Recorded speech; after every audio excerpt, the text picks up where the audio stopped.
नाही, पण मग ही एका भाषेपुरतं मर्यादित नाहीये ना, कारण त्याच्यामध्ये जर आपण लिस्ट पाहिली तर तेलुगू आहे, तमिळ आहे, कन्नडा आहे, मल्याळम 10-11 आहे. भाषा आहेत. म्हणजे इतक्या भाषा आहेत आणि प्रत्येक भाषेची एक त्याचा फ्लेवर आहे, त्याची एक शैली आहे.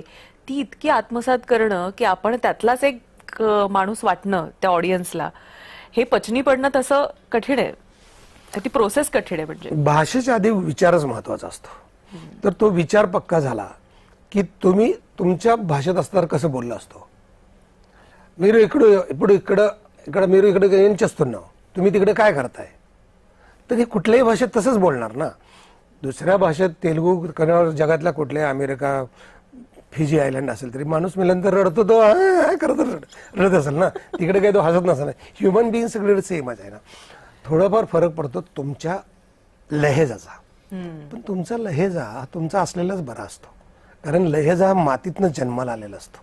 बॉडी लँग्वेज ही मातीतनं जन्माला आलेली असते. तर जगात बॉडी लँग्वेज हीच पहिली महत्वाची ना. नंतर भाषा इतर भाषा सुरू होतात ना.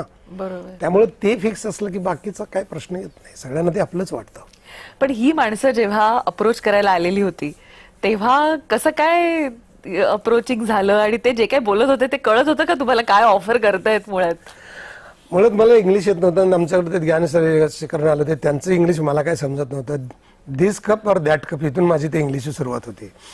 पण ते विचारायला ते तेव्हा मला वाटलं तर काही गंमत करायला आलेत, ही कसली माणसं आहेत. आणि मी अशीच मजा करत त्यांना इंटरव्ह्यू दिला होता. पण नंतर लक्षात पण ते आलं की विचारायला तुमच्याकडे आले हा मी आलो तर की मी तुम्हाला त्यांच्याकडे बोलवलं होतं ऑडिशनला? नाही, ते चेन्नईवरनं येतो म्हटल्यानंतर मी म्हटलं कोण आहे ती, या बघा. मग त्यांनी मला चर्नी रोडला स्क्रीन टेस्टला बोलवलं होतं. तर मी म्हटलं मी काही स्क्रीन टेस्टला येणार नाही. मी चुना हॉटेल एक झोपडपट्टीत राहत होतो. त्यांना म्हटलं तुम्हीच इकडे या, तुम्हाला वाटत होतं. मी म्हटलं अरे हा काय समजतो. मग माझे एक मित्र विश्वनाथ मठ नावाचा माझा एक मित्र आहे, त्याला घरी बोलवलं होतं. त्याच्याकडे कॅमेरा होता. मग त्याला आम्ही बोलून त्यांची मुलाखत आम्ही तिथंच घेतली. पण नंतर ते घरी आल्यानंतर मला वाटलं की हे फार जेन्युइन लोक आहेत, फार चांगले लोक आहेत. त्यानंतर मी मग ते शोधत आले तुम्हाला चेन्नईची माणसं चुनाभट्टीपर्यंत? हो. आणि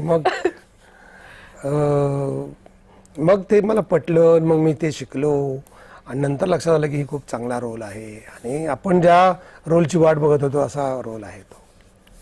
सुब्रमण्यम भारती, आणि तो खूप फेमस झाला तिकडं. म्हणजे अजूनपर्यंत मला तिकडे सुब्रमण्यम भारती म्हणूनच ओळखतात. वाह वाह.